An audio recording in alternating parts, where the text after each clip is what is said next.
మేక యొక్క నిధి. ఒక అడవిలో చమ్మేలి అనే పేరు గల మేక నివసిస్తుంది. అది తన తెలివితేటలు ఇంకా ప్రేమ, తన స్వభావం గురించి తెలుసుకోవటానికి వెళ్తుంది.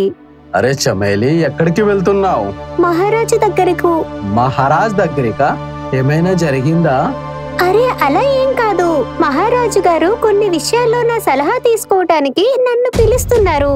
ఇదైతే చాలా మంచి మాట. మహారాజ్ నీ మాటని నమ్ముతాడని. అవును, నేను వెళ్తున్నాను. ఇదంతా చెప్పి చంబేలి షేర్ సింగ్ దగ్గరకు వెళ్తుంది. రా చమేలి, నేను నీ గురించి వేచి ఉన్నాను. నాకు చెప్పండి మహారాజా, నేను మీకు ఏ సహాయం చేయగలను? చమేలి, నీకు అన్ని విషయాలు తెలుసు. కొన్ని సంవత్సరాలుగా మన అడవిలో అసలు వర్షాలు లేనే లేవు కదా.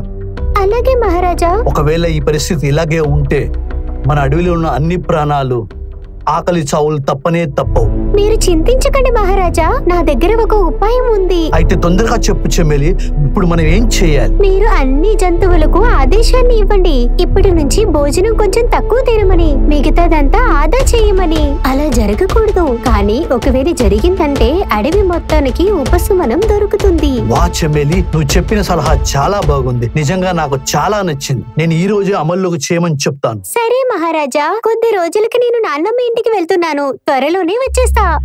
సింహం రాజును కలిసిన తర్వాత చమ్మేలి తన నాన్నమ్మ ఇంటికి వెళ్తుంది. అప్పుడు దారిలో తనకి చిరుత ఇంకా బాలు కనిపిస్తారు. అరే ఎక్కడికి వెళ్తున్నావు నువ్వు? మహారాజు తోక. మీరన్నదానికి అర్థం అది నా ఇష్టం, నేను వెళ్తాను. అరే, నీకు షేర్ సింగ్ అంతా బాగా నచ్చి ఉంటే నువ్వు వాటితో పెళ్లి చేసుకోవచ్చు కదా. మీ మాటలు అదుపులో ఉంచుకోండి. ఒకవేళ నేను మహారాజుకు చెప్పానంటే మీ ఇద్దరి పరిస్థితి ఏమవుతుందో చూడండి. నువ్వు తప్పుగా అర్థం చేసుకున్నావు చమేలి. నేనేం చెప్పాలనుకున్నానంటే అడవిలో చాలా బలమైన ప్రాణులు ఉన్నాయి, కానీ నువ్వు ఎందుకు షేర్ సింగ్ నే ప్రేమిస్తున్నావు? నాకు అస్సలు అర్థం కానే కాలేదు. నువ్వు ఎప్పుడు ఆయనతో ఉండాలనుకుంటున్నావా? నేనెప్పుడు తనతోనే ఉంటాను. మీరన్నది బలమే కదా. ఇలాంటి దానికి బలమే కాదు, బుద్ధి కూడా కావాలి. నీకు నేను వెర్రిపప్పలా కనబడుతున్నానా? ఏంటి షేర్ సింగ్ మా మాటలను నమ్మడా? సింహం రాజు మీ సలహా తీసుకుని ఉంటే ఇప్పటి వరకు సగం అడవి నాశనమై ఉండేది. ఇదంతా చెప్పి చమ్మేలి అక్కడి నుంచి వెళ్లిపోతుంది. ఎలుగుబంటన్నా, ఇది చాలా ఎగురుతుంది. దీని సంగతేంటో చూడాల్సిందే. హా, వీడు షేర్ సింగ్ ఫ్రెండ్ అయిపోయాడు. వీడిని మనం ఏం పీకలేము. వీడు మనల్ని తక్కువ అంచనా వేశాడు. దీనికి మన తెలివితేటలు చూపించాల్సిందే. మనం ఒక పని చేద్దాం. షేర్ సింగ్ కి వీడి గురించి చెడుగా చెప్పి చూద్దాం ఏమవుతావు చివరికి. ఇంకేం జరగాలి? షేర్ సింగ్ ఈమెను అడవి నుంచి బయటికి గంటేస్తాడు. మరుసటి రోజు చిరుత ఇంకా బాలు సింహం రాజు దగ్గరకు వెళ్తారు. అరే, మీరిద్దరు ఇక్కడికి ఎందుకు వచ్చారు? ఏదైనా పనుందా? మహారాజ్, మేము మీకు ఒక విషయం చెప్పడానికి వచ్చాం. భయమా? ఎవరితో? చమేలితోనా? దానివల్ల నాకేం భయం ఉంటుంది? అది నా స్నేహితురాలు. పెద్దవాళ్ళు చిన్న చిన్న మాటలు మాట్లాడతారు, కానీ మాకు చమేలి మీద అనుమానం ఉంది. అనుమానమా? ఎలాంటి అనుమానం? ఇదేంటంటే వేరే అడవిలో రాజును కలిసి నీ పైన పన్నాగం పన్నుతుంది. అలా జరగనే కూడదు మహారాజా. నేను మీ స్నేహితులం. మేము మీ గురించి అప్పుడు ఆలోచిస్తుంటాం. అందుకే మీకు ఈ విషయాన్ని చెప్పాను. మీరు నమ్ముతారో నమ్మరో మీ ఇష్టం మహారాజా. చమ్మేలి గురించి తప్పుగా చెప్పటం విని సింహం రాజుకు కోపం వస్తుంది. చూడండి, నేను నా స్నేహితురాలు చమేలి గురించి ఒక్క విషయం కూడా వినడానికి తయారుగా లేను. మీరు ఇక్కడి నుంచి ఇప్పుడే వెళ్ళిపోండి, లేకపోతే మీకు మంచిది కాదది. సింహం రాజు బాలు ఇంకా చిరుతను తిట్టి అక్కడ నుంచి పంపేస్తాడు. మనైతే చమేలిని అవమానించడానికి వచ్చాం, కానీ మహారాజు మనల్నే అవమానించారు. మనం నమ్మకం వదులుకోలేదు. మనం తిరిగి ప్రయత్నిస్తూనే ఉండాలి. అప్పుడే మన పని అవుతుంది. అర్థమైందా నీకు? అసలు మహారాజు మన గుప్పిట్లో ఒకరోజు ఇరికించుకుంటానులే నేను. కొద్ది రోజుల తర్వాత వర్షం రాని కారణంగా మొత్తం అడవి ఎండిపోతుంది. నదులు ఎండిపోతాయి. జంతువులు తిండి ఇంకా నీళ్ల కోసం పరితపిస్తుంటాయి. ఇది చూసి సింహం రాజు నక్కని అక్కడకు పిలుస్తాడు. మహారాజుకి జయహో. నక్క, ఒకసారి నువ్వు చూసిరా మన అడవి పరిస్థితి ఎలా ఉందో, మిగతా అడవి పరిస్థితి అలాగా ఉందా లేదా అని. చిత్తం మహారాజా. మహారాజు యొక్క ఆదేశం విని నక్క చాలా వేగంగా వేరో అడవికి వెళ్తుంది. ఆ అడవిలో నక్క ఏమైతే చూస్తుందో దాన్ని చూసి నక్క ఆశ్చర్యపోతుంది. ఈ అడవి అయితే చాలా పచ్చగా ఉంది. ఇక్కడ నదులు కూడా నిండుగా ఉన్నాయి.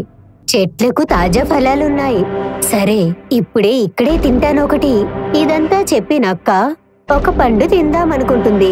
అప్పుడే అక్కడ రక్షకుడైన తోడేలు వస్తాడు. ఆగు, ఎవరివి నువ్వు? ఇంకా ఇక్కడికి ఎందుకు వచ్చావు? నా పేరు టోనీ. నేను దగ్గరలో ఉన్న అడవి నుంచి వచ్చాను. ఏంటి నువ్వు అక్కడ గూఢచారివా?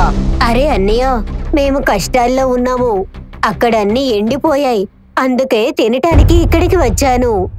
మంచిది, నువ్వు ఆకలితో ఉన్నావన్నమాట. ఇక్కడ నీకు ఏది అంత ఊరికినే దొరకదు. అంటే ఏంటి?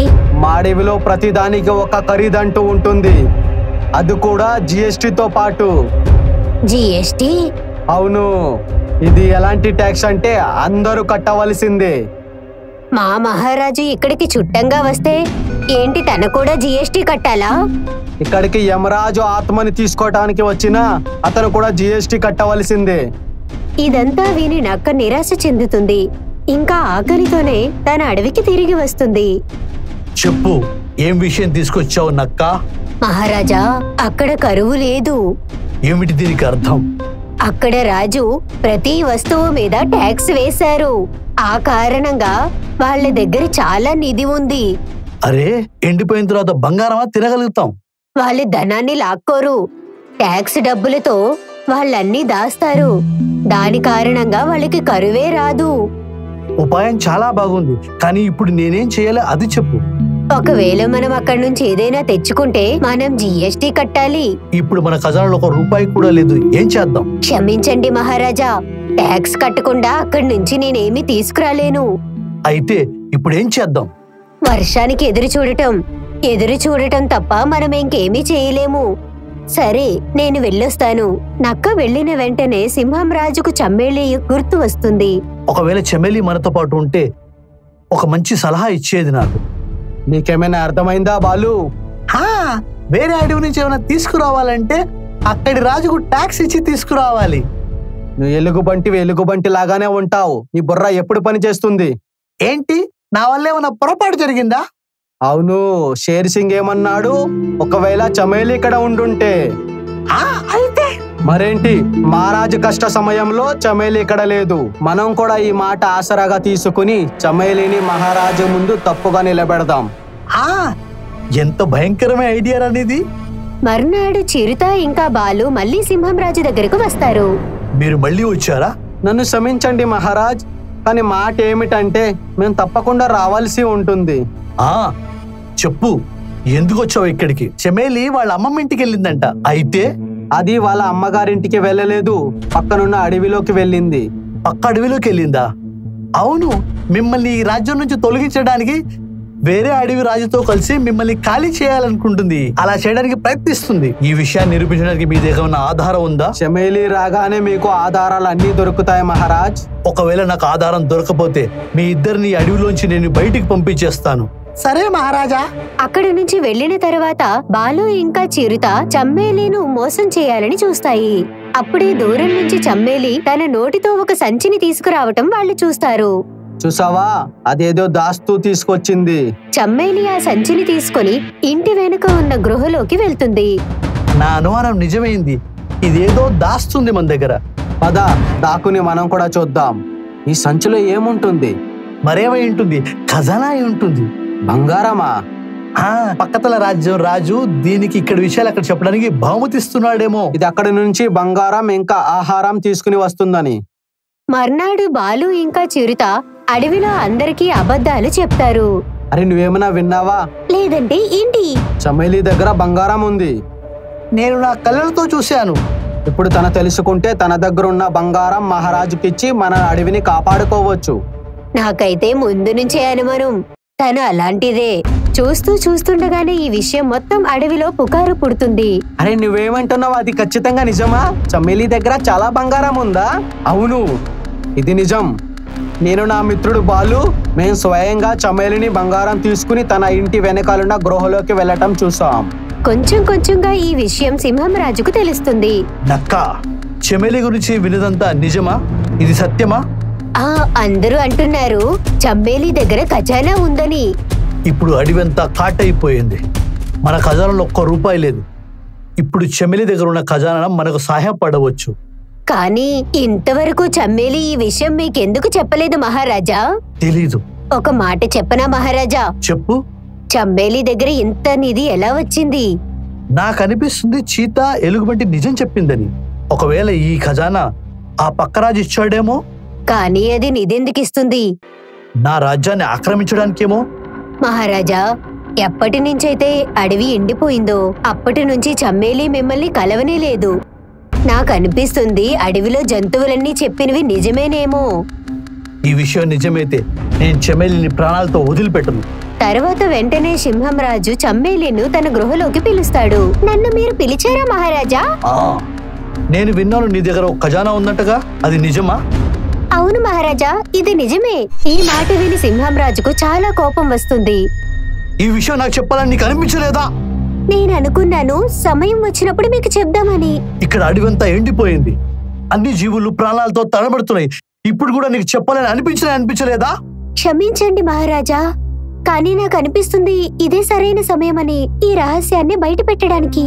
అయితే సరే, అయితే రేపు పొద్దున పర్వతం దగ్గర అందరి ముందు ఈ విషయాన్ని నువ్వు బయట బయలు చేస్తావు. సరే మహారాజా. మరుసటి రోజు అన్ని జంతువులు సభకు హాజరవుతాయి. అందరి ముందు నిజం చెప్పు చమేలి, ఆ ఖజానా ఏంటి?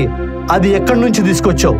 సింహం రాజు చమ్మేలి మీద కోప్పడడం చూసి చిరుత ఇంకా బాలు ఆనందిస్తాయి. చూడు ఇప్పుడు ఎంత మజా వస్తుందో. ఈ రోజు చమేలి అడవిలోంచి బయటికి వెళ్లాల్సిన రోజు వచ్చేసింది. ఏం ఆలోచిస్తున్నావు చమేలి? చెప్పు, ఈ ఖజానా నీకు ఎక్కడి నుంచి వచ్చింది?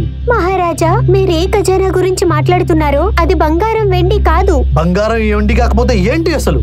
ఈ ఖజానా మన స్నేహానికి ఇంకా అడవిలో ఉన్న నా బాధ్యతకు కారణం. నాకేం అర్థం కాలేదు. చమ్మేలి సంచి విప్పి ఇలా అంటుంది. మహారాజా, ఈ సంచిలో ధాన్యపు గింజలున్నాయి. వీటిని నాటడం వల్ల మన అడవిలో మంచి పంట పండుతుంది. ఇంకా ఎప్పుడూ ఏ జంతువు ఆకలితో ఉండదు.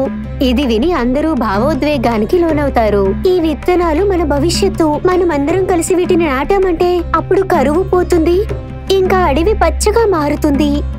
ఇది విని చిరుత ఇంకా బాలు సిగ్గుపడతాయి. చూడండి, ఇదే నిజమైన దేశప్రేమ అంటే. మమ్మల్ని క్షమించు చమేలి చెల్లి. నన్ను క్షమించు చమేలి చెల్లి. చమేలి, నువ్వు నిరూపించి చూపించావు నిజమైన ఖజానా బంగారం వెండిలో కాదు, నమ్మకం ఆశలో ఉందని. అప్పుడు అకస్మాత్తుగా వర్షం పడుతుంది. చూడు, ఎక్కడైతే ఏకత్వం ఉంటుందో అక్కడ ప్రకృతి కూడా మనతో పాటు ఉంటుంది. అప్పుడు చమ్మేలి తెచ్చిన విత్తనాలు అందరూ కలిసి అడవిలో నాటుతారు. కొద్ది రోజుల తర్వాత అడవి మొత్తం పచ్చగా మారుతుంది. ఇప్పుడు అడవిలో అందరూ కలిసిమెలిసి ఉంటారు. మీకు గనక మా వీడియో నచ్చింది అంటే ప్లీజ్ మా ఛానల్ ని సబ్స్క్రైబ్ చేయండి. అలాగే ఈ వీడియోని లైక్ చేయండి, అలాగే షేర్ కూడా చేయండి. ధన్యవాదములు.